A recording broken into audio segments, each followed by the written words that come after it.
Let's get straight to CBS News' Craig Boswell, who is live on Capitol Hill with more on the fight over health care. Craig? Michelle, the estimated cost of the GOP-backed plan has certainly ramped up the debate. It's emboldened opponents of the plan, but it's also made skeptical Republicans a little bit more nervous.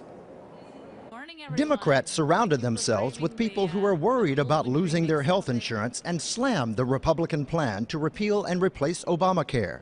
Under the proposal of the Republicans, the number of people uninsured will not only grow to where it was before the Affordable Care Act, it will be more people uninsured. The Congressional Budget Office review estimates that if the bill passes, 14 million people will lose their insurance next year and another 10 million over the next decade. That's because of Medicaid cuts, a temporary spike in insurance premiums, and the elimination of the individual mandate. You need young, healthy people who are paying premiums in to offset the costs of other people. The report states by 2026, young people will see their insurance premiums drop by as much as 25%, but a 64-year-old can expect to pay up to 25% more. If there was ever a war on seniors, this bill is it. The White House and Republican leaders are slamming the CBO report, saying the office is frequently wrong. But that's of little comfort to some Republicans who are on the fence about supporting the plan. I don't think this is particularly good news.